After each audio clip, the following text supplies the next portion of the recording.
সেই মস্ত বড় পাকুড় গাছটিকে ঘিরে রয়েছে কেমন যেন একটা জমাট বাঁধা কালো অন্ধকার। এই কথা আমি খুব ভালোভাবেই জানি যে পাকুড় গাছের ওই আধার আমি ছাড়া এখানে উপস্থিত আর অন্য কারোর নজরেই ধরা পড়বে না। তাই আমি শিবনাথকে এ বিষয়ে কোনো প্রশ্ন করলাম না, তবে যা বোঝার তা আমি বুঝে গিয়েছিলাম।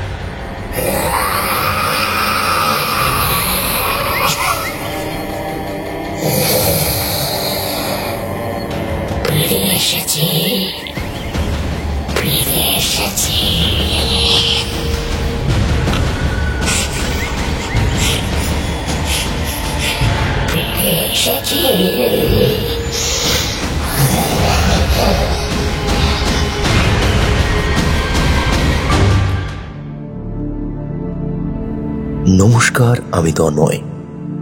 এই গল্পটি শেষে আপনাদের জন্য থাকবে একটি প্রশ্ন। সঠিক উত্তরদাতাদের নাম আমরা পরবর্তী গল্পে জানিয়ে দেব, এবং আগের গল্পের সঠিক উত্তরদাতাদের নাম আমরা এই গল্পের শেষে উল্লেখ করব। তার আগে গল্পটা আপনারা মন দিয়ে পুরোটাই শুনুন।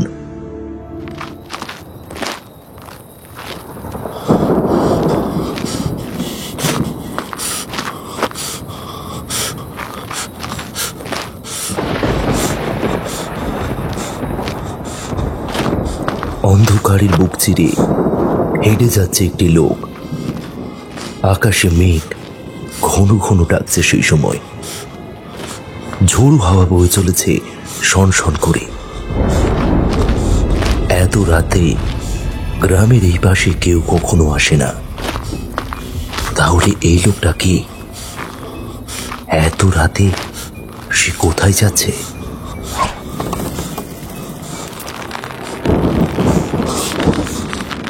বেলগাছের উপরে দড়ি ঝুলিয়ে নিজের গলায় সে পড়ছে।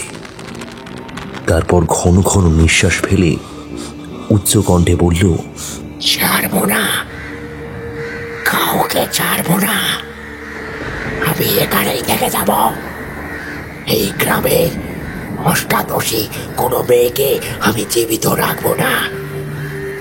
এটা আমার মৃত্যু না, এটা বরদান। আমার আত্মা প্রতিশোধ নেবে। আমি ফিরে আসছে, খুব তাড়াতাড়ি ফিরে আসছে।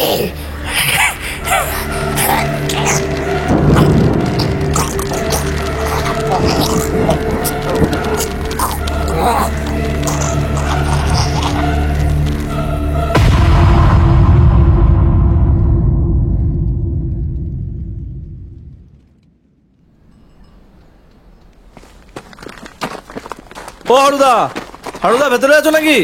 হ্যাঁ আছি, ভিতরে এসো।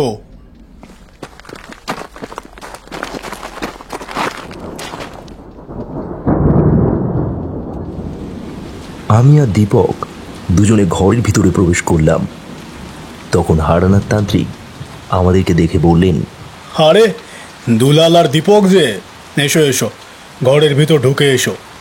আর সত্যি বাবা, আমার বাড়িতে আসতে গেলে তোমাদের আবার অনুমতি নেওয়ার প্রয়োজন রয়েছে নাকি? আমি আর দীপক যখন আমরা হারানাথ তান্ত্রিকের বাড়ির সামনে এসে উপস্থিত হয়েছিলাম, তখন দেখেছিলাম আকাশ জুড়ে রীতিমতো ঘন মেঘ জমাট বাঁধতে শুরু করেছে। হারানাথ তান্ত্রিকের বাড়ির চৌকাঠ পেরিয়ে ভিতরে আসতে না আসতেই ঝমঝম করে বৃষ্টি আরম্ভ হলো। সময়টা এখন আষাঢ় মাসের ভরা বর্ষার এক পরন্ত বিকেল। একটানা বেশ কয়েকদিন ধরে অবিরামভাবে বৃষ্টি হয়ে চলেছে। সমস্ত জলাশয় পরিপূর্ণ হয়ে উঠেছে বর্ষার স্বচ্ছ জলে। হারানাথ তান্ত্রিকের বাড়ির সদর দরজা আজ হাট করে খোলা ছিল। ভাবখানা এমন যেন তিনি জানতে পেরেছেন যে আমরা আসছি, আর সেই কারণেই দরজা খুলে রাখা হয়েছে। আমি এবং দীপক যখন বাইরে দাঁড়িয়ে ভিতরের পানে উঁকি মারতেই তিনি দাওয়ার উপর তক্ত বসে বসে বেশ আরাম করেই চায়ের পেয়ালায় চোখ দিচ্ছেন। আমাদের দেখা মাত্রই তার চোখ মুখের অভিব্যক্তি বদলে গেল মুহূর্তের মধ্যে। তিনি অত্যন্ত আনন্দিত হলেন। প্রথমেই বলে রাখি, হারানাথ তান্ত্রিক কিন্তু তারানাথ তান্ত্রিকের মতো অত শক্তিশালী লোক নয়। তবে যেটা আমি চোখে দেখেছি সেটাই আজ আপনাদেরকে বলছি। আমাদের গ্রামের নাম নীলকণ্ঠপুর। এই হারুদা ওরফে হারানাথ তান্ত্রিক আগে এইসব তন্ত্রবিদ্যার কাজ করতেন না। যখন তার ৩৫ বছর বয়স তখনও তিনি ভবঘুরের মতন করতেন। ওই টুকটাক রাজমিস্ত্রি ও রান্নার কাজ করেছিলেন, তবে পুরোপুরিভাবে সেই কাজে জুড়ে যেতে পারেনি। তো যাই হোক, একদিন তার বাড়িতে হঠাৎ করে মায়ের আগমন হলো। এই কি করে হলো সেটা কিন্তু আমি জানি না, তবে তারপর থেকে এই হারুদা পুরোপুরি পরিবর্তন হয়ে গেল। তারা মায়ের আগমনে হারুদার যে এরকম পরিবর্তন আসবে তা তো আমরা ভাবতেই পারিনি। বিগত কয়েক বছর ধরে মা তারা ও বাবা ভোলেনাথের কাছ থেকে অনেক কিছু শিখেছে এই হারুদা, এবং আস্তে আস্তে বেশ কিছু বছর পরেই তাকে সবাই হারানাথ তান্ত্রিক নামে চিনতে শুরু করলো। বয়স তার এখন বেশি না, ওই 40 কি 42 হবে। এই গত কয়েক বছরে তিনি মা কালী ও বাবা ভোলেনাথের দেওয়া শক্তিতে অনেক ভূতপ্রেতকে ধ্বংস করেছিলেন, এবং পরে অনেক সাধুর সাথে তার ভাবও হয়েছে এই কয়েক বছরে। যাই হোক, আমরা দুজনেই পড়াশোনা করি। আজ স্কুল ছুটি থাকায় হারানাথ তান্ত্রিকের কাছে এসেছি একটা গল্প শুনবো বলে। খৈনির মশলাটা হাতে ডলতে ডলতে হারানাথ তান্ত্রিক বললেন, এরকম বৃষ্টির পরিবেশ, তার মধ্যে তোমরা এসেছো কি কারণে সেটা আমি জানি। হ্যাঁ মানে আজ স্কুল ছুটি, খেলাও হচ্ছে না, তাই ভাবলাম তোমার কাছে যাই। কেন, কোনো টুর্নামেন্ট চলছে না তোমাদের? যা বৃষ্টি হচ্ছে, মাঠে জল তো একেবারে একাকার, খেলাও তেমন নেই, তাই ভাবলাম তোমার কাছে যাই আর কি। না, ভালোই করেছো। আমারও আজ একা একাই লাগছিল, মনে হচ্ছিল কেউ যদি আসতো খুব ভালো হতো, কিন্তু কি লীলা দেখো, তোমরা দুজনে চলে এলে। শোনো না হারুদা, সামনে কোনো একটা জায়গায় তুমি গেলে না? সেদিন পার্থ চায়ের দোকানে বসে বলছিলে ভালোই নাকি চব্য মতন হয়েছিল। কি হয়েছিল বলো না গো? মাথা নেড়ে হারনাথ বললেন, বলবো সেই ঘটনা, তার আগে একটু চা হয়ে যাক নাকি? এই না না না না না, চায়ের দরকার নেই, তুমি বরং শুরু করো। তোমরা তো জানো যে আমি মাঝে মধ্যেই বেশ কিছু দিনের জন্য বাইরে থেকে ঘরে ফিরে আসতাম। পরিবারের কথা ভেবে আমার যখনই মন খারাপ করতো, তখনই বাবার মুখখানি দেখার জন্যে মন ছটফট করলেই আমি ঘরের পথে পা বাড়াতাম। আমার গুরুদেব তারানাথ তান্ত্রিক আমায় বলেছিলেন, এ জন্মে নাকি আমার সর্বত্যাগী সন্ন্যাসী হওয়া কিছুতেই হবে না, যেমন তারও হয়নি। সংসারের মধ্যে থেকেই যাবতীয় দায়িত্ব ও কর্তব্য পালন করে তবেই নাকি আমাকে আমার সাধনার জীবন সম্পন্ন করতে হবে। গুরুদেবের কথা আমি অক্ষরে অক্ষরে পালন করেছি আজীবন, কখনো কারোর ছেলে হিসাবে, কখনো কারোর স্বামী হিসাবে, তো আবার কখনো কারোর পিতা হিসাবে। আমার সমস্ত কর্তব্য যথাসাধ্য চেষ্টা করেছি পালন করার। তবে সেইবার গ্রামের বাড়িতে এসেছি বেশ কিছুদিন হলো। ঠিক এমন সময় একদিন খুব ভোরে, বা বলা ভালো ওই 7 সকালে, আমাদের বাড়ির বন্ধ দরজার অপর প্রান্তে জোরালো শব্দে একটা টোকা পড়ল। বন্ধ সদর দরজায় কড়া নেড়ে ঝনঝন শব্দ তুলে কে যেন নীরবে দরজা খোলার জন্য আবেদন জানাচ্ছে। দরজায় এরকম টোকা পড়ার অর্থ আমি খুব ভালোভাবেই জানি। আমি বুঝতে পারলাম নির্ঘাত কোনো বিপদগ্রস্ত মানুষ আমার বাড়ি ফেরার খবর পেয়ে এসে উপস্থিত হয়েছে এখানে। তখনও পরিবারের কেউই ঘুম থেকে ওঠেনি। আমি বাইরের দাওয়ায় বসেছিলাম। অগত্যা আমি উঠে গিয়ে সদরের বন্ধ দরজার আগল খুলে দিলাম, আর আগল খুলে দেওয়া মাত্রই দেখলাম একজন নারী এবং একজন পুরুষ দাঁড়িয়ে আছে সদরের বন্ধ দরজার থেকে কিছুটা তফাতে। পুরুষ মানুষটি খানিকটা সংকোচের সাথে সংশয় মিশিয়ে আমার উদ্দেশ্যে বলে উঠল, আগে এটাই কি হারানাথ গাঙ্গুলি তথা হারানাথ তান্ত্রিক মহাশয়ের গৃহ? আমাদের সদর দরজার সম্মুখ ভাগে দাঁড়িয়ে থাকা সেই নারী এবং পুরুষটিকে দেখেই আমি বুঝতে পেরেছিলাম তারা আসলে এক দম্পতি। তবে তারা যে কোনো কারণে ভীষণ রকমের ভীত এবং শঙ্কিত তা তাদের শারীরিক অবস্থা দেখেই পরিষ্কার বোঝা যাচ্ছিল। তাদের মাথার চুল উস্কো খুস্কো অবিন্যস্ত, চোখের তলায় দীর্ঘ একটানা সময় অনিদ্রার কারণে পুরোপুরি কালো। তাদের মুখ যেন ভয়ে রক্তশূন্য ফ্যাকাশে, পরনের পোশাক আলুথালু এলোমেলো। বেশ কিছুটা সময় ধরে তাদের পর্যবেক্ষণ করলাম আমি। তারপর থমথমে গলায় বলা ওই পুরুষের প্রশ্নের জবাবে বললাম, হ্যাঁ, এটাই হারনাথ গাঙ্গুলির গৃহ এবং আমি হলাম হারনাথ গাঙ্গুলি। কিন্তু কেন? আমার সাথে আপনাদের কি দরকার? আমার পরিচয় শোনা মাত্রই সেই দম্পতির চোখে মুখে জুড়ে যেন একটা বিদ্যুৎ খেলে গেল। তারা একে অপরের প্রতি দৃষ্টি বিনিময় করল।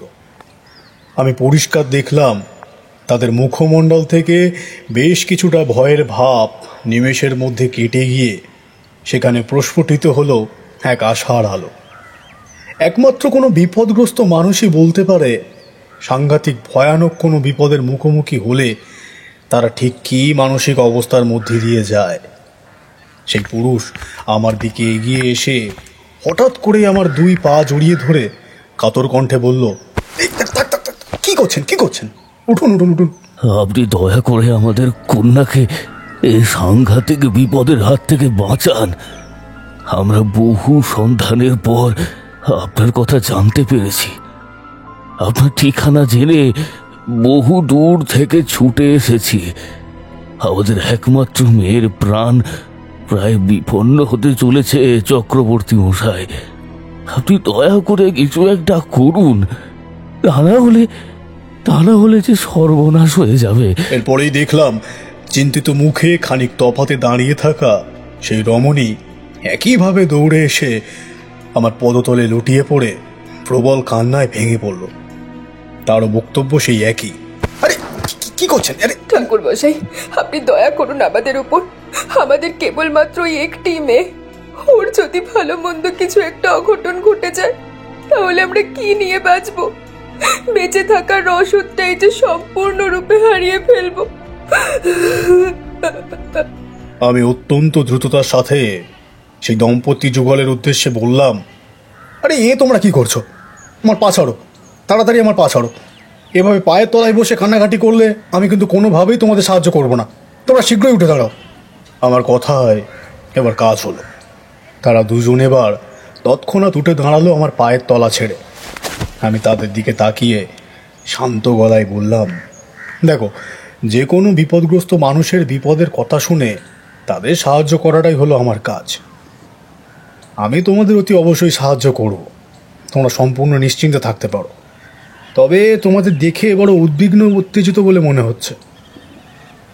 তোমরা সবার প্রথমে আগে আমার ঘরের ভিতরে ঢুকে এসো, একটু শীতল ছায় বসো, খানিকটা সময় জিরিয়ে নাও, চা বিস্কুট খাও, তারপর না হয় আমাকে সবটা খুলে বলবে। আমি তোমাদের সমস্ত সমস্যার কথা জানবো, তোমরা কোনো চিন্তা করো না। আমি তোমাদের কথা দিচ্ছি, তোমাদের মেয়েকে সম্পূর্ণ সুস্থ করে তোলার দায়িত্ব আমার। সেই পুরুষ মানুষটি এবার আমার দুই হাত জড়িয়ে ধরে বিনয়ের সুরে বলল, আপনাকে যে কি বলে ধন্যবাদ জানাবো গাঙ্গুলি মশাই, সে কথা সত্যিই আমি বুঝে উঠতে পারছি না। মানুষের মুখ থেকে আপনার সম্বন্ধে যে সমস্ত প্রশংসা শুনেছিলাম তা যে এক বর্ণ মিথ্যে নয়, তা বিলক্ষণ আমি উপলব্ধি করতে পারছি। দেখুন, আমাকে ধন্যবাদ দেওয়ার প্রয়োজন নেই, কারণ ধন্যবাদ দেওয়ার মতো এখনো পর্যন্ত এমন কোনো কাজই আমি করিনি।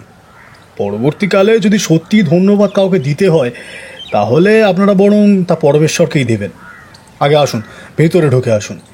আমার কথা শুনে সেই দম্পতি এবার ঘরের ভিতরে ঢুকে এলো। আমি দাওয়ার উপর চাটাই বিছিয়ে দিলাম। চাটাইয়ের ওপরে তারা বসল। সৌরভকে বললাম মাকে বলতে যাতে একটু চা করে আনে। খানিকক্ষণ পরে চা এলো। ঢক ঢক করে ঘটি থেকে জল খাওয়ার পর ওনারা চা পান করল, বিস্কুটও নিল। খাওয়ার পর বেশ কিছুটা শান্ত হয়ে সেই পুরুষ মানুষটি এবার নিজের পরিচয় দিয়ে বলল, ঠাকুরমশাই, আমার নাম শিবনাথ তালুকদার। আর এই হলো আমার স্ত্রী উজ্জয়িনী। আমাদের একটি 18 বছরের মেয়ে রয়েছে। সেই মেয়ের নাম কৌশিকী। গাঙ্গুলি মশাই, আমি আপনাকে আগাগোড়া সবটাই খোলসা করে বলছি, যাতে আপনার বুঝতে কোথাও কোনো অসুবিধা না হয়। আমি বরাবরই গ্রামের মানুষ। আমার জীবনের বেশিরভাগ সময়টাই কেটেছে এই গ্রামের মধ্যে, কিন্তু এই মাত্র 15 দিন আগে এক বিশেষ প্রয়োজনে শহরের একটি হালদার পাড়ায় গিয়ে উঠি আমি সপরিবারে। কিন্তু আমাদের দেখে ওই হালদার পাড়ার মানুষেরা বারবার করে সতর্ক করে যে আমি যেন কোনো অবস্থাতেই আমার এই যুবতী মেয়েকে নিয়ে ওই পাড়ায় না থাকি, তাহলে নাকি মহা অনর্থ ঘটে যাবে। কিন্তু কিন্তু আমি সেই সমস্ত কোনো কথাতেই সামান্যতম গুরুত্ব দিই না। আমি বরাবরই একটু সাহসী প্রকৃতির মানুষ। ওই পাড়ার বাসিন্দাদের কথাবার্তা শুনে পরিষ্কার বুঝতে পেরেছিলাম যে চক্রবর্তী পাড়ার মানুষেরা খুব সম্ভবত কোনো কিছুর ভয়েই মানে আমাদের মেয়েকে নিয়ে তাদের পাড়া ছেড়ে চলে যেতে বলছে, এবং খুব সম্ভবত তাদের এই ভয়ের পিছনে লুকিয়ে রয়েছে কোনো অলৌকিক বিষয়। কিন্তু আমার মনের মধ্যে ভূত, প্রেত, অশরীরী শক্তি এই সমস্ত নিয়ে কোনোদিনই বিন্দুমাত্র বিশ্বাস ছিল না। তাই আমি এক প্রকার জেদ করেই ওই পাড়ার মধ্যে একটা বাড়ি ভাড়া নিয়ে থেকে যাই। কিন্তু সকলের মতে যাবতীয় বারণ নিষেধাজ্ঞা অমান্য করে সেখানে যুবতী মেয়েকে নিয়ে থেকে যাওয়ার ফল যে এভাবে হাতে নাতে ভোগ করতে হবে তা সত্যি ভাবতে পারিনি। কেবলমাত্র আমার একগুঁয়ে মনোভাব এবং মূর্খামির কারণে আজ আমার নিরীহ নিরপরাধ মেয়েটা সাক্ষাৎ মৃত্যুর সাথে লড়াই করছে। এই যে একজন পিতার কাছে কত বড় যন্ত্রণার এক বিষয়, তা আমি আপনাকে বলে বোঝাতে পারবো না। শিবনাথের কথা শেষ হতেই তার স্ত্রী উজ্জয়িনী কাপড়ের আঁচল দিয়ে চোখের জল মুছে বলল, আমি তখন বারবার পই পই করে বলেছিলাম যে ওগো চলো, ওই পাড়ার এতগুলো মানুষ যখন আমাদের ওখানে থাকতে বারণ করেছে, তখন আমাদের সত্যি ওখানে গিয়ে কাজ নেই। তার থেকে বরং আমরা অন্য কোনো একটা পাড়ায় বাড়ি ভাড়া নিই। কিন্তু কেবলমাত্র তোমার জেদের কাছে সবকিছু তুচ্ছ হয়ে গিয়েছিল। আজ নিজের ভুল বুঝতে পেরে কি হবে? আমাদের মেয়েকে যদি আমরা আগের মতন সুস্থ করে তুলতে না পারি, তাহলে কি কখনো নিজেদেরকে ক্ষমা করতে পারবো? আমি শিবনাথ এবং তার স্ত্রী উজ্জয়িনীর উদ্দেশ্যে বললাম, আহা, তোমরা এখন এভাবে নিজেদের মধ্যে দোষারোপ করতে থেকো না, তাহলে কিন্তু কোনো সমস্যারই সমাধান ঘটবে না। শিবনাথ, তুমি বলতে থাকো, তারপর কি ঘটলো? হালদার পাড়ার মধ্যে তোমরা তো গিয়ে একটা বাড়ি ভাড়া নিয়ে বসবাস করতে শুরু করলে, এতদূর অবধি বুঝলাম আমি। কিন্তু এরপর তোমাদের মেয়ের জীবনে কি বিপদ ঘনিয়ে এলো? সেই পাড়ার অনেক মানুষ আমাদের বলেছিল হালদার পাড়ার মধ্যে নাকি কোনো কিশোরী মেয়ের থাকা চলে না। তাদের ওখানকার প্রতিটা পরিবারের মেয়েরা বড় হলে তাদের নাকি বিয়ে দিয়ে দেওয়া হয়, কিংবা অন্য কোনো আত্মীয়ের বাড়িতে পাঠিয়ে দেওয়া হয়। ওই পাড়া নাকি যুবতীদের জন্য একেবারে যাকে বলে ভয়ানক রকমের অভিশপ্ত। আমি এই সমস্ত কথা আজগুবি গুজব ভেবে উড়িয়ে দিয়েছিলাম। সেই পাড়ার একটি বাড়ি ভাড়া নিয়ে থাকতে শুরু করি স্ত্রী এবং কন্যার সাথে। কিন্তু পরের রাত থেকে আমার মেয়ে ভয়ানক রকমের ধুম জ্বরে পড়ল। ডাক্তার ও কবিরা জেনেও কোনো লাভ হলো না। কেউই আমার মেয়েকে সুস্থ করে তুলতে পারল না। সকলেই ব্যর্থ হলেন। আমার মেয়েকে সুস্থ করে তোলা গেল তো না, তবে এরপর যা ঘটল তাতে বুঝতে পারলাম আমার মেয়ের মোটেও কোনো সাধারণ জ্বর হয়নি, বরং যেটা হয়েছে সেটা আমাদের সাধারণ মানুষের ধারণার সম্পূর্ণ বাইরের এক ঘটনা। শেষের কথাগুলো বলতে গিয়ে কণ্ঠস্বর থমকে গেল শিবনাথের। তার চোখে মুখে জুড়ে বিষাক্ত লকলকে সাপের মতন যে জিনিসটা উঁকি মারল তা আতঙ্ক ছাড়া আর কিচ্ছু নয়। বহু কষ্টের সাথে একটা শুকনো ঢোক গিলে সে পুনরায় বলতে আরম্ভ করলো। পরের দিন থেকে আমার মেয়ে কেমন যেন একটা ঘোরের মধ্যে তলিয়ে গেল। কৌশিকী আর বিছানা থেকে উঠতে পারে না, সবসময় দুই চোখ বন্ধ করে কেবলই শুয়ে থাকে। মাঝে মধ্যে তার গায়ের স্বাভাবিক উষ্ণতা অনেক বৃদ্ধি পায়, জ্বরে গোটা শরীর যেন পুড়ে যায়। তবে সবচেয়ে আশ্চর্য যে ঘটনা ঘটেছিল তা হলো এক অদ্ভুত গলার আওয়াজ বেরিয়ে এলো তার মুখ দিয়ে। আপনি বিশ্বাস করুন ঠাকুর মশাই, আমি এতটুকু বাড়িয়ে বলছি না, সত্যি একদিন রাতে হঠাৎ করে আমাদের মেয়ের মুখ দিয়ে বেরিয়ে এলো একটা সম্পূর্ণ অপরিচিত অচেনা গলার আওয়াজ। তবে সেই আওয়াজ কোনো রমণীর নয়, বরং এক পুরুষের।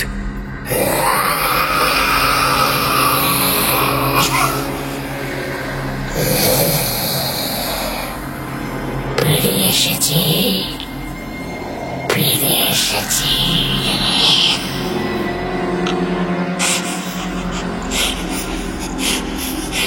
ফিরে এসেছি।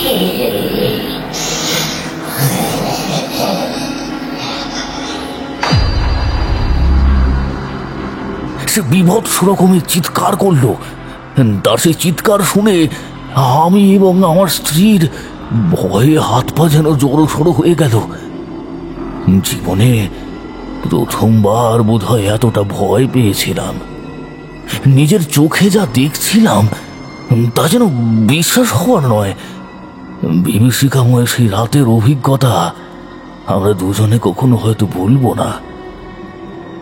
আমাদের মেয়ের দুই চোখ তখন পুরোপুরি রক্তের মতো টকটকে লাল হয়ে উঠেছে, তার গলা দিয়ে বুক ঠেলে বেরিয়ে আসছে যুবতী নারীর মোলায়েম গলার স্বর নয়, বরং কোনো এক কর্কশ অশরীরী পুরুষ, বলা বাহুল্য যুবকের স্বর।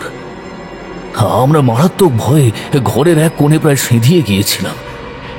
এক সময় জ্ঞান হারিয়ে লুটিয়ে পড়েছিলাম মেঝের উপর। সূর্যোদয়ের প্রথম আলোর কিরণ চোখে এসে পড়তেই জ্ঞান যখন ফিরে এসেছিল তখন দেখলাম আমাদের মেয়ে একেবারে আগের মতোই বিছানার মধ্যে অচৈতন্য অবস্থায় শুয়ে রয়েছে। আমাদের মাথা পুরোপুরি ভার হয়ে উঠেছিল। মনে হচ্ছিল যে রাত আমরা পার করেছি সেই রাত যেন একটা দুঃস্বপ্ন, কোনো অবাস্তব অস্বাভাবিক ঘটনাই যেন বুঝি ঘটেনি। কিন্তু পরবর্তীকালে আর মাত্র কয়েক রাতের মধ্যেই বুঝতে পারলাম সেই ঘটনার এতটুকুও অবাস্তব নয়, সত্যিই তা বাস্তবে ঘটেছে। তবে জ্ঞান হারানোর আগেও আমি আমার মেয়ের মুখ থেকে বারবার যে নামটা শুনেছিলাম তা কিছুতেই ভুলতে পারিনি। সেই নাম ছিল সতীনাথ। কৌশিকী বারবার সতীনাথ সম্পর্কে কিছু বলছিল, কিছু বোঝানোর চেষ্টা করছিল। আমি বুঝতে পারলাম এই সতীনাথ সম্পর্কে নিশ্চয়ই আমাদের অজানা কোনো তথ্য রয়েছে। পরের দিন সকালের আলো ফুটতেই আমরা সেই পাড়ার মানুষের কাছে জিজ্ঞাসা করলাম এই সতীনাথের ব্যাপারে। আর যা জানতে পারলাম তা এক প্রকার লোমহর্ষক অতীতের কাহিনী।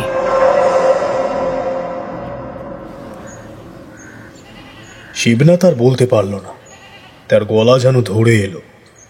তার পাশে বসে থাকা তার স্ত্রী উজ্জয়িনী এবার আমার উদ্দেশ্যে বলল, আমাদের পাড়ার কিছু মানুষের কাছে সতীনাথ সম্পর্কে জিজ্ঞাসাবাদ করতেই আমরা যা জানতে পেরেছিলাম তা এক ভয়েরই বিষয়। সেখানকার মানুষেরা আমাদের জানালো যে সতীনাথ নামে তাদের পাড়ার এক তরুণ ব্রাহ্মণ যুবক বাস করত বহু যুগ আগে। তবে তবে তার পিতা মাতা বা নিজের আপনজন বলতে কেউ ছিল না। ছোট থেকেই সে অনাথ ছিল। সতীনাথ একটা মেয়েকে ভালোবাসত, কিন্তু সেই মেয়েটি তার সাথে প্রতারণা করে, তাকে ঠকিয়ে অন্য একজন যুবককে বিবাহ করে সংসার করে। সতীনাথ এই প্রতারিত হওয়ার বিষয়টা মেনে নিতে পারেনি। সে কিছুতেই এটা সহ্য করতে পারেনি। তার এই তীব্র অপমানজনক বিষয়টা, সে সিদ্ধান্ত নেয় আত্মঘাতী হবার। ওই পাড়ার মধ্যে থাকা একটা বিশাল বড় বেলগাছের শক্ত ডালে গভীর রাতে মোটা দড়ি বেঁধে প্রবল বিরহ যন্ত্রণায় ছেলেটা ঝুলে পড়ে। এই থেকে সতীনাথের অতৃপ্ত আত্মা নাকি হালদার পাড়ার মধ্যেই রয়েছে।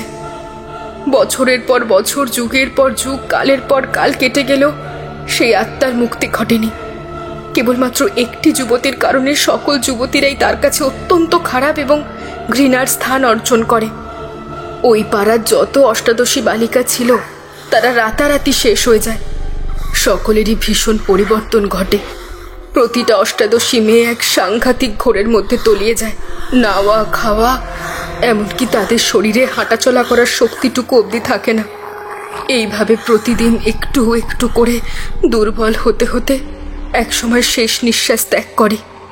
ওই পাড়ার মানুষেরা যখন বুঝতে পারলো যে এই সমস্ত কিছু আসলে সতীনাথের অতৃপ্ত আত্মার কারণে হচ্ছে, তখন তারা ওই বেলগাছটিকে কাটিয়ে দিল।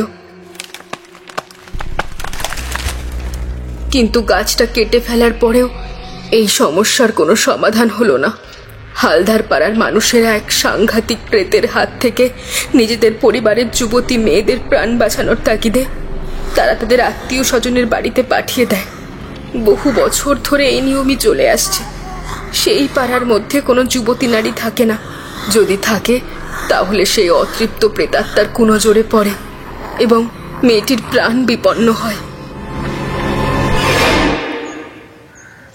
আচ্ছা, বুঝলাম। তা এরপর তোমরা কি করলে? নিজেদের মেয়েকে নিশ্চয়ই এরকম অসুস্থ অবস্থায় অতীতের সমস্ত ঘটনার কথা শোনার পরেও ওই অভিশপ্তময় পাড়ার মধ্যে রাখার সিদ্ধান্ত নিলে না। তাকে কি তোমরা বাড়ি নিয়ে এলে? আগে হ্যাঁ ঠাকুর মশাই, আমরা আমাদের মেয়েকে নিয়ে ফিরে এলাম গ্রামের বাড়িতে। আমাদের বুক ফেটে যাচ্ছিল কৌশিকের ওই রকম অবস্থা দেখে।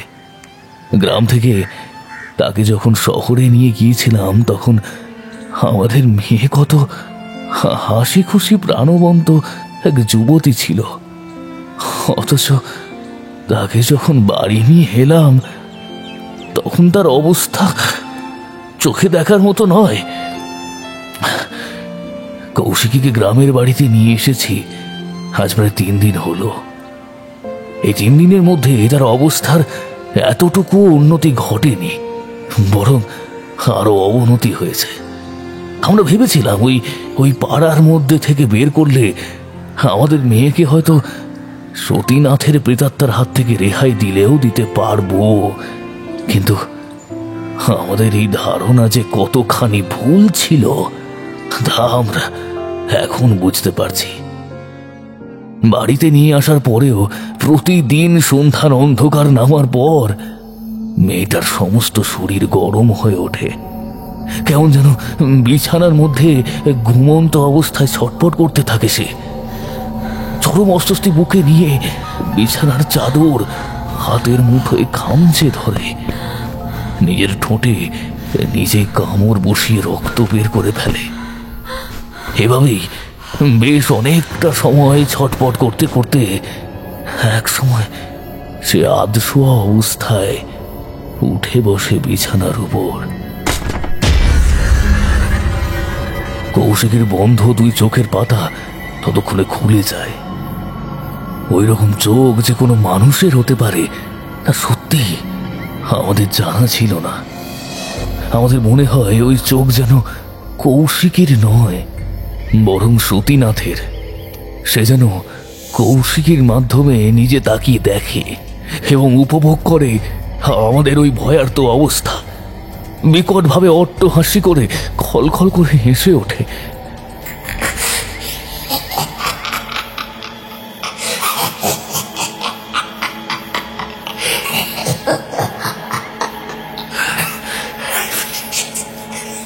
কত রকমের কথা বলে, কিন্তু সেই সমস্ত কথা কৌশিকের মুখ দিয়ে বেরিয়ে এলেও আসলে বলে সতীনাথ।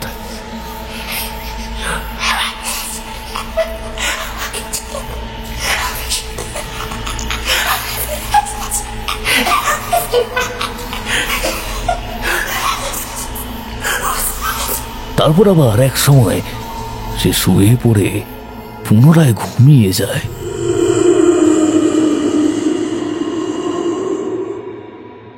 ঠাকুর মশাই, সমস্ত ঘটনার কথাই আপনাকে বললাম।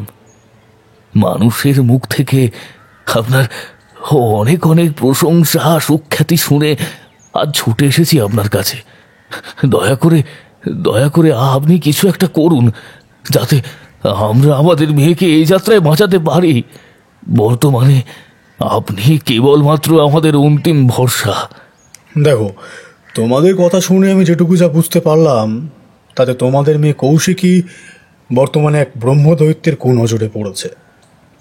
যেহেতু সতীনাথ ছিল একজন ব্রাহ্মণ পরিবারের সন্তান, আর আমরা প্রায় প্রত্যেকেই কম বেশি জানি যদি কোনো ব্রাহ্মণ যুবক বেল গাছে গলায় দড়ি দিয়ে অপঘাতে মারা যায় তাহলে সে ব্রহ্মদৈত্যে পরিণত হয়।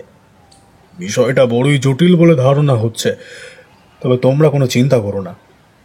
আমি তোমাদের কথা দিচ্ছি, যথাসাধ্য আমি চেষ্টা করব তোমাদের মেয়েকে পুনরায় সম্পূর্ণ সুস্থ স্বাভাবিক করে তুলতে। তোমরা মন প্রাণ দিয়ে ঈশ্বরকে ডাকো, তিনি মঙ্গলময়। তিনিই তোমাদের এই ঘোর সংকট থেকে রক্ষা করতে পারবেন। আচ্ছা, তোমরা এইখানেই একটু বসে আমার জন্য অপেক্ষা করো। আমি একটিবার চট করে ঘরের ভেতর থেকে ঘুরে আসি। আমার বেশ কিছু প্রয়োজনীয় জিনিসপত্র ঝোলায় ভরে নিয়ে আসছি আমি, তারপর একসাথে বরং আমরা রওনা দেব।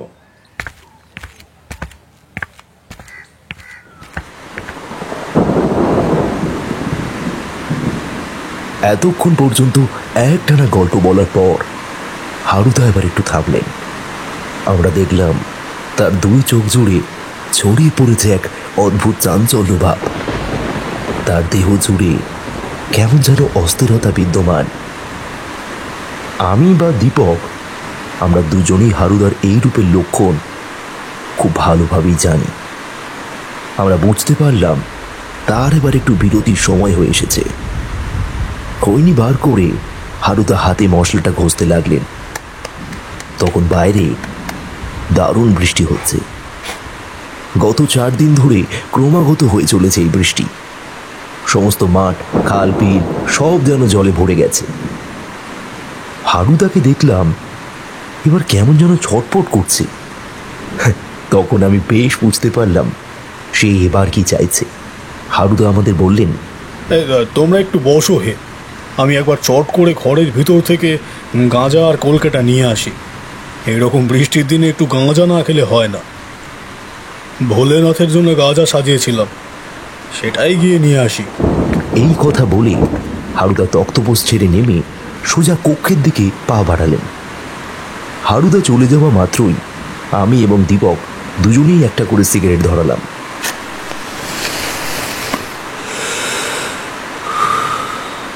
দীপক বলল, তুই হারুদার কথা বিশ্বাস করিস? এমন প্রশ্ন আমি আশা করিনি দীপকের কাছে থেকে। তাকে বললাম, কি বলি তোকে, দেখ উনি তান্ত্রিক লোক, এমন জিনিস কিন্তু হতেই পারে। তবে আমারও মাঝে মাঝে মনে হয় উনি যেন একটু বাড়িয়েই বলেন। এই যে এক্ষুনি বললো না বাবা ভোলেনাথের দেওয়া গাঁজাটা আনতে যাচ্ছে, তার মানে উনি বাবা ভোলানাথকে গাঁজা দেয় প্রতিদিন? সেই রকমই তো মনে হয় রে। বাবা ভোলানাথ কি সত্যিই গাঁজা খান? আরে আমি কি করে বলবো? তুই তো বলিস হারুদা রাতের বেলা ওনাদের সাথে নাকি কথা বলেন। বলে তো, আমি নিজের কানে শুনেছিলাম। তবে ওনার বউয়ের শরীরে প্রবেশ করে। আর এই হারুদা আসছে। হারুদা হাতে করে গাঁজার কলকিটা নিয়ে বেরিয়ে এলো বাইরে।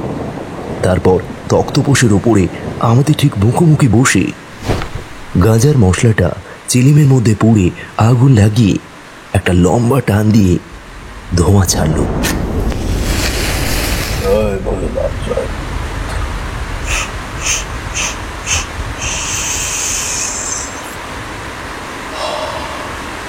তারপর নিজে থেকেই বলতে আরম্ভ করলো গল্পের পরবর্তী অংশ।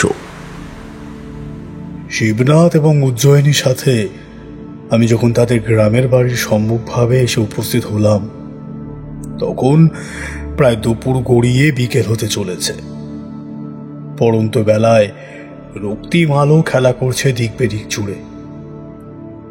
শিবনাথের গ্রাম খুব সুন্দর মনোরম প্রাকৃতিক সৌন্দর্যে পরিপূর্ণ হলেও তার বাড়ির ঠিক সামনে এসে দাঁড়ানো মাত্রই কেমন যেন একটা অদ্ভুত অনুভূতি আমার হৃদয় জুড়ে ছড়িয়ে পড়ল।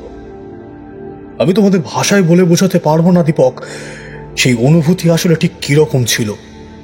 শুধু এটুকুই বলতে পারি যে আমার বিষয়টা মোটেও ভালো ঠেকল না। এতখানি পথ আস্তে আস্তে যে পাকপাখালির কলকাকলি, মানুষজনের চিৎকার চেঁচামেচি, নানান ধরনের কীটপতঙ্গের আওয়াজ, ছোট বড় বিভিন্ন পশুর ডাক ইত্যাদি ইত্যাদি আমার কানে আসছিল, হঠাৎ করেই তা যেন কেমন হুট করে বন্ধ হয়ে গেল।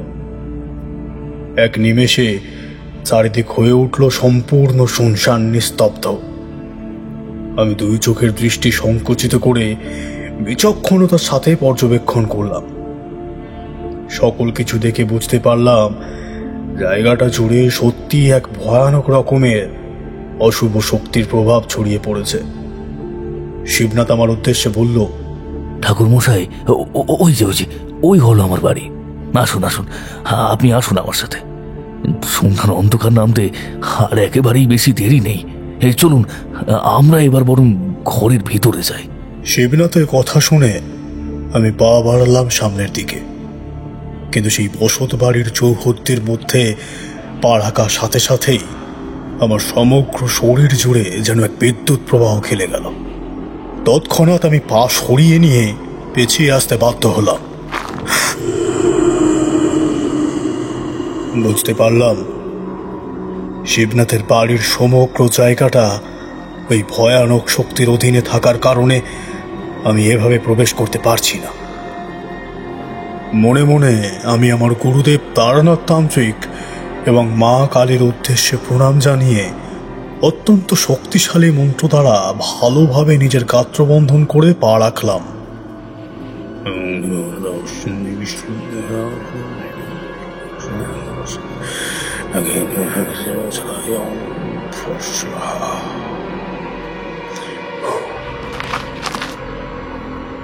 তবে এবার আর সেই রকম বিদ্যুতের প্রবাহ বয়ে গেল না শরীর জুড়ে।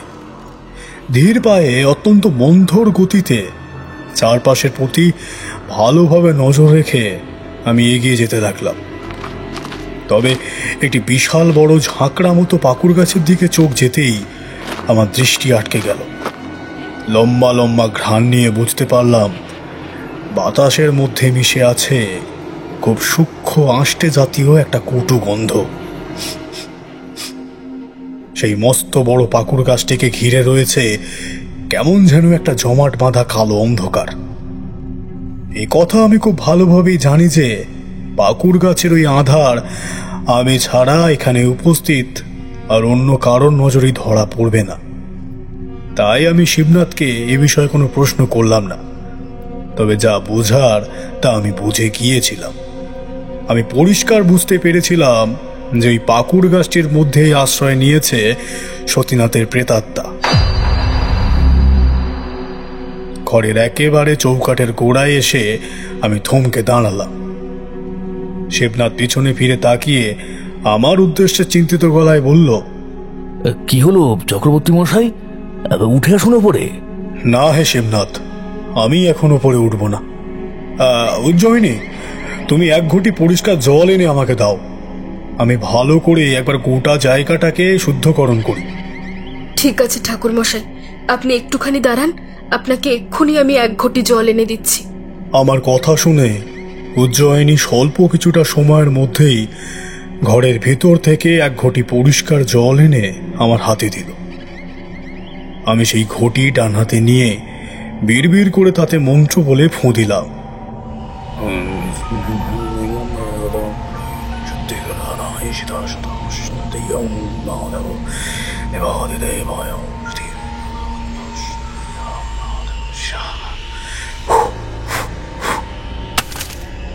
পাশে থাকা একটি গাছের বেশ কয়েকটি পাতা ভেঙে সেই ঘটির জলে ডুবিয়ে সেই জল এবার ছিটাতে আরম্ভ করলাম সমগ্র বাড়ির বাইরের অংশ জুড়ে।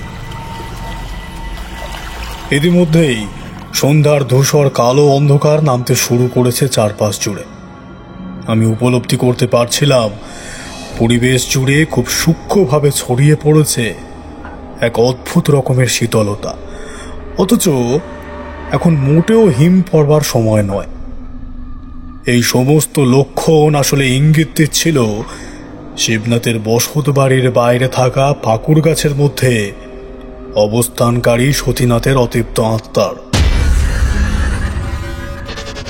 চারপাশে ভালোভাবে মন্ত্রপুত জল ছিটিয়ে বাড়িতে ঢুকে আসা ঠিক আগের মুহূর্তেই আমার কানে এসে ঠেকল একটা মটমট শব্দ, আর তার সাথে ডালপালা নড়ার আওয়াজ। পিছন ফিরে তাকাতেই আমি দেখলাম পাকুড় গাছের মগডাল কেমন যেন নড়তে আরম্ভ করেছে, আর সেই গাছের মগডালে একটা কালো কুচকুচে অবয়ব যেন পা ঝুলিয়ে বসে আছে। তোমাদের কি বলবো হে দীপক, নেহাত আমি হারনাথ তান্ত্রিক, যে নিজের অতীত জীবনব্যাপী একাধিক হার হিম করা ভয়ানক অভিজ্ঞতার মুখোমুখি হয়েছি। তাই আমার জায়গায় যদি ওই স্থানে অন্য কোনো মানুষ থাকতো, তাহলে আমি নিশ্চিতভাবেই এ কথা বলতে পারি যে সে জ্ঞান হারিয়ে তখনই লুটিয়ে পড়ত।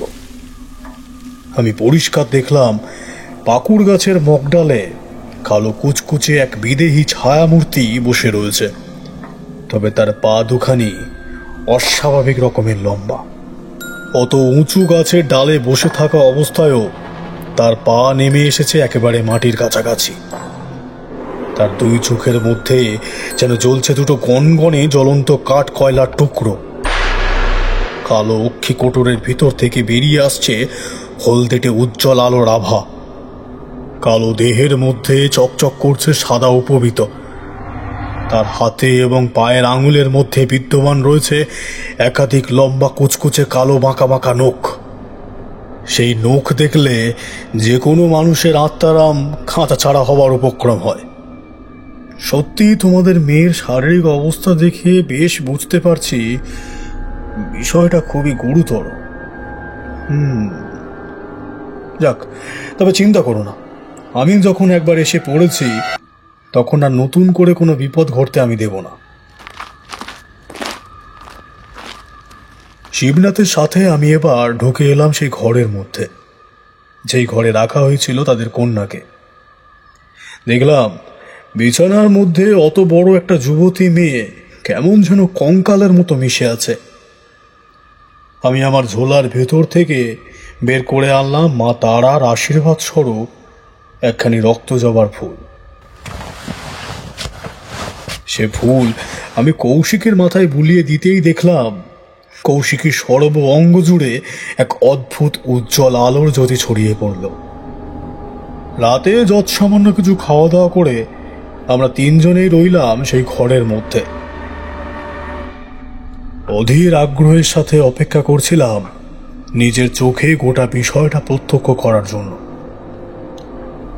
রাত্রি তখন বেশ গভীর বলা চলে। আমার দুই চোখ জুড়ে সারাদিনের পরিশ্রম এবং ক্লান্তির কারণে একটু তন্দ্রাভাব নেমে এসেছিল। ঠিক এমন সময় যা ঘটল তাতে দু চোখের পাতা জুড়ে সম্পূর্ণরূপে ঘুমের ভাব কর্পূরের মতো উড়ে গেল আমার। দীপক অনেকক্ষণ চুপ থাকার পর এবার সে প্রশ্ন করল, কেন হরদা, কি এমন দেখলে তুমি যার কারণে তোমার দুই চোখের পাতা থেকে শান্তির ঘুম একেবারে উবে গেল? আমার একার ঘুম ভাঙল না। মেজের মধ্যে বসে থাকা শিবনাথ এবং উজ্জয়িনীও তৎক্ষণাৎ ছটান উঠে দাঁড়িয়েছে। বিছানার মধ্যে শুয়ে থাকা মেয়েটা তখন আতশ অবস্থায় উঠে বসেছে। তবে আমি তোমাদের বলে বোঝাতে পারবো না তার উঠে বসার ভঙ্গিটা ঠিক কিরকম ছিল। কৌশিকের দুই হাত এবং দুই পা বিছানার মধ্যে মিশে থাকলেও শরীরটা ওপরের দিকে খাড়া হয়ে গিয়েছিল। মাথাটা সম্পূর্ণ বাম দিকে কাত করা। লম্বা লম্বা চুলগুলো ঝালরের মতো নেমে এসেছে তার মুখে। তবে কালো চুলের আস্তরণ ঠেলে বাইরে বেরিয়ে আসছে লাল টকটকে সেই চোখের আলো। খলখল করে এক প্রকার কর্কশ হাসি হেসে উঠল কৌশিকী। সেই হাসি শুনলে তোমাদের হাড়ে কাঁপুনি ধরতে বাধ্য। সেই হাসির শব্দ মোটেও কোনো মেয়ের নয়, বরং এক পুরুষের। নারী পুরুষ উভয় মিশ্রিত এক অদ্ভুত অস্বাভাবিক কণ্ঠে সে এবার বলল, কেউ আমাকে বাঁচাতে পারবে না, আমার মৃত্যু অনিবার্য। সব কিছু শেষ হয়ে যাবে, আর মাত্র কয়েক ঘন্টার অপেক্ষা। সতীনাথ আমায় ছাড়বে না, আমায় ছাড়বে।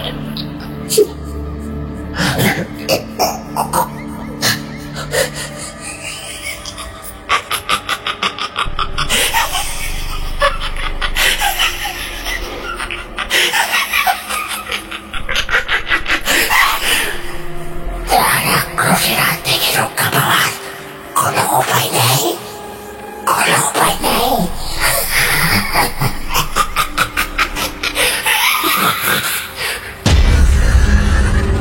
গাঙ্গুলি মশাই, আপনি দয়া করে কিছু একটা করুন।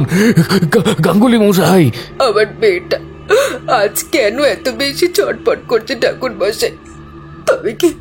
তবে কি আজই ওর শেষ?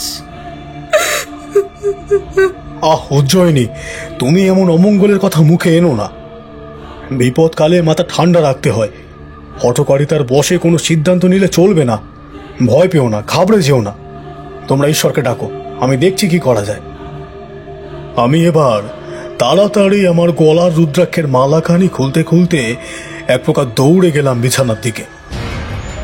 তারপর সেই মালা আমি চেপে ধরলাম কৌশিকের মধ্য ললাটে। উচ্চ কণ্ঠে বিশুদ্ধ দেবনাগরী ভাষায় উচ্চারণ করলাম দেবী মন্ত্র।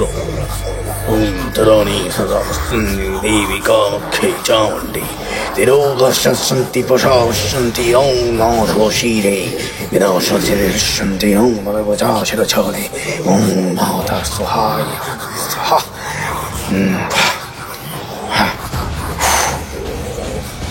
থরথর করে কাঁপতে কাঁপতে কৌশিকী কিরকম যেন একটা করতে লাগলো। পা হাত দিয়ে আমার হাতটা চেপে ধরল।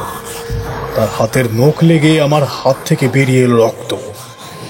তবে আমি দেখলাম ধীরে ধীরে কৌশিকীর দুই চোখের পাতা বন্ধ হয়ে সে শুয়ে পড়ল বিছানার মধ্যে, এবং তার শরীরের ভিতর থেকে বেরিয়ে গেল একটা কালো ছায়া।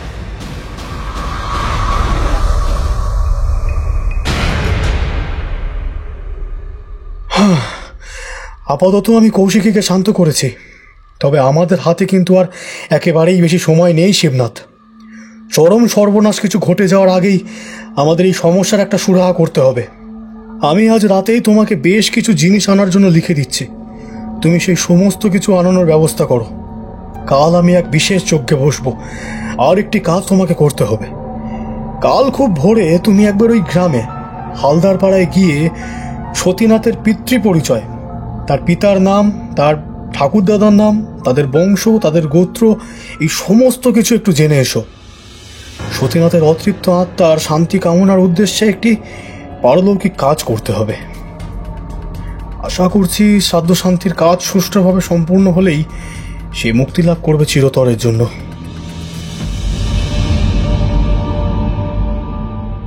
পরের দিন সকাল হলেই আমি এক তন্ত্রক্রিয়ায় বসলাম। সকালবেলায় স্নান সেরে শুদ্ধ বস্ত্র পরে ভোলেনাথ আর মা কালীর উদ্দেশ্যে প্রণাম জানিয়ে আরম্ভ করলাম সেই বিশেষ যজ্ঞ। দিনভর চলল সেই যজ্ঞের বিভিন্ন প্রক্রিয়া। শিবনাথ সেই পাড়া থেকে জেনে এসেছিল সতীনাথের ব্যাপারে সমস্ত কিছু। আমি সতীনাথের সম্পর্কে সঠিক তথ্য অনুযায়ী তার অতৃপ্ত আত্মার শান্তির উদ্দেশ্যে পারলৌকিক কাজকর্ম করতে আরম্ভ করলাম। আর ঠিক তখনই পরিষ্কার আকাশে উঠতে লাগলো প্রবল ঝড়। সেই রকম ঝড়ের অভিজ্ঞতা তোমাদের যে কারোর এখনো পর্যন্ত হয়নি তা আমি জোর গলায় বলতে পারি। 100টা কালবৈশাখীর শক্তি একত্রিত করলে যে বিধ্বংসী ঝড় বৃষ্টির সৃষ্টি হতে পারে, সে ঝড় ছিল ঠিক তেমনই।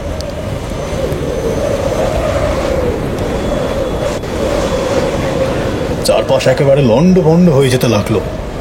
শিবনাথের ঘরের ভিতর থেকে ভেসে এলো নানান রকমের গর্জন আর চিৎকার।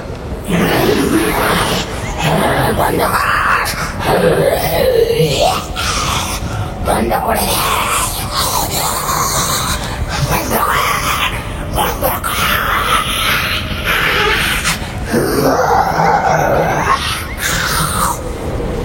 তবে সেই সমস্ত চিৎকার যেন কোনো লৌকিক জগতের প্রাণীর নয়, বরং এক ভয়ানক সাংঘাতিক অতিলৌকিক জগতের বাসিন্দার। কোনো কিছুতে আমি বিচলিত হলাম না সামান্যতম।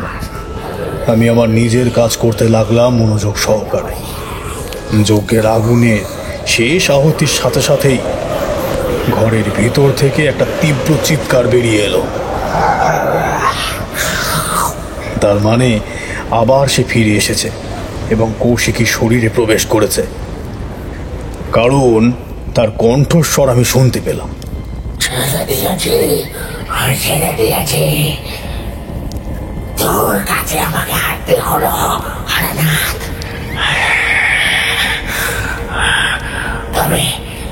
তবে আমি আবার ফিরে আসবো, এর বদলা আমি নেব। পৃথিবীর যে প্রান্তে তুই থাকিস না কেন, তোর মৃত্যু আমার হাতে হরনাথ, আমার হাতে, আমার হাতে।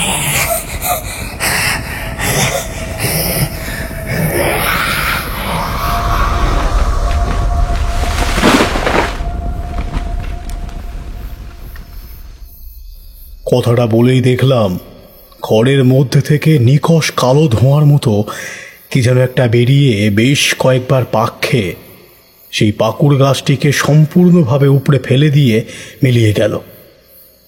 ধীরে ধীরে প্রকৃতি আবার শান্ত রূপ ধারণ করল। আমি উজ্জয়িনী এবং শিবনাথের উদ্দেশ্যে বললাম, তোমাদের আর কোনো চিন্তা নেই। সতীনাথের অতৃপ্ত আত্মার মুক্তি ঘটেছে, আর সে কখনোই কোনো দিনই কোনো যুবতী মেয়েকে শেষ করে দিতে পারবে না। তোমাদের মেয়ে কৌশিকীর প্রাণ সম্পূর্ণরূপে সুরক্ষিত, তোমরা নিশ্চিন্তে থাকতে পারো। এত বছর পর অবশেষে সতীনাথের অতৃপ্ত আত্মার মুক্তি ঘটেছে। এইভাবেই সেইবার কৌশিকীর প্রাণ রক্ষা পেয়েছিল। দীর্ঘদিন ধরে বিদেহী রূপে থেকে যাওয়া সতীনাথের অতৃপ্ত আত্মার চির মুক্তি ঘটেছিল। কৌশিকী বেশ কিছুদিনের মধ্যেই যাবতীয় শারীরিক দুর্বলতা কাটিয়ে পুনরায় সুস্থ স্বাভাবিক হয়ে উঠেছিল। আমি কৌশিকীকে আশীর্বাদ করে ফিরে এসেছিলাম আমার নিজ গৃহে। যাক, আজকের তাহলে এই পর্যন্তই। কি হে দীপক, তুমি তো এইসব কথা মনে হয় বিশ্বাস করো না, নাকি? কে বললো হারুদা? খুব বিশ্বাস করি। ও বাবা, আপনি বলবেন আর বিশ্বাস করবো না তা কি হতে পারে? সত্যি কথা, শেষমেশ কৌশিকী যে ওই অতৃপ্ত পেটের হাত থেকে মুক্তি পেয়েছিল এ কথা জেনে সত্যিই খুব বড় খুশি হলাম হারুদা। তোমাকে স্যালুট হারুদা। কি হে ভাইয়া, আজকের ঘটনা যখন এখানেই শেষ, এবার তাহলে আমরা উঠি। এই সময় বৃষ্টি একেবারে থেমে গিয়েছে, কিন্তু দুগ্গা দুগ্গা বলে বেরিয়ে পড়াই মঙ্গলজনক। চলো চলো চলো। হ্যাঁ ভাই হারুদা, আজকের মতন উঠলাম তাহলে। আবার পরে অন্য কোনো একদিন আসবো, বুঝলে? এমনিতে তুমি এখন চায়ের দোকানে কম আসছো। হ্যাঁ, ওই আর কি, একটু ব্যস্ত আছি গো, তাই আর যাওয়া হচ্ছে না। ঠিক আছে, তোমরা যাও কেমন। হারুদার কাছে থেকে বিদায় চেয়ে নিয়ে আমি আর দীপক বেরিয়ে এলাম তার গৃহের বাইরে।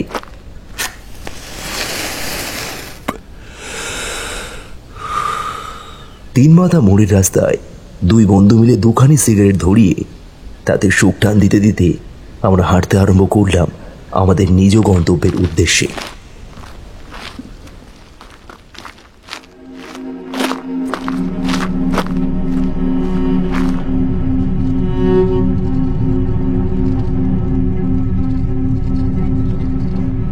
আজ আপনাদের জন্য যে প্রশ্নটি রয়েছে সেটি হল, শিবনাথের মেয়ের নাম কি?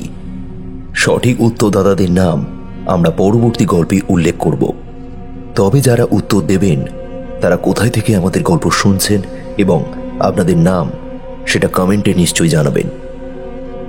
পর্ণমূর্তির পেতকরবী গল্পে যারা উত্তর দিয়েছেন তাদের নাম হল নরন্দী বাজার জামালপুর বাংলাদেশ থেকে বলেছেন ফরিদ আহমেদ, গড়িয়া থেকে বলেছে বিশ্বজিৎ পাল, হাওড়া কুলগাছিয়া থেকে বলেছে অঙ্কুশ মান্না, উত্তর 24 পরগনা হাবড়া থেকে বলেছে মৃণালিনী সরকার, মালবাজার থেকে বলেছে রাধারানী, সোদপুর থেকে বলেছে ধৃতি আচার্য, রামজীবনপুর থেকে বলেছে পিয়ালি। দিয়া পাগরাই সঠিক উত্তর দিয়েছেন, কিন্তু তিনি কোথায় থেকে আমাদের গল্পটি শুনছেন সেটা তিনি বলেননি। দক্ষিণ 24 পরগনা ভাঙ্গুর গঙ্গাপুর কলকাতার লেদার কমপ্লেক্স থেকে বলেছে হেমন্ত মণ্ডল ও তার ছেলে সার্থক মণ্ডল। বারুইপুর জেলার কাছ থেকে বলেছে শঙ্কর মণ্ডল ও তার মেয়ে পূজা মণ্ডল। অসংখ্য ধন্যবাদ আপনাদের। এছাড়াও আরো অনেকেই প্রশ্নের উত্তর দিয়েছেন, কিন্তু সঠিক উত্তরটি হবে বানসার জঙ্গল। শুনছিলেন আজকের গল্প সুরজিৎ ঘোষের কলমে হালদার পাড়ার পিশাচ। আজ গল্প পাঠে ছিল তন্ময়, বিভিন্ন চরিত্রে ছিল সুমন, সৌম্য, বর্ণালী ও দিব্যেন্দু। পোস্টার ডিজাইন করেছেন দীপক, সাউন্ড ডিজাইন ও এডিটিংয়ে ছিল তন্ময়। আর হ্যাঁ, গল্পটি কেমন লাগলো তা কমেন্ট করে নিশ্চয়ই জানাবেন। ভালো লাগলে একটা লাইক করে দেবেন এবং আরও নতুন নতুন নানান ধরনের গল্প শুনতে চাইলে আমাদের চ্যানেলটিকে সাবস্ক্রাইব করে বেল বাটনটি অল সেট করে নেবেন। ভালো থাকবেন, ধন্যবাদ।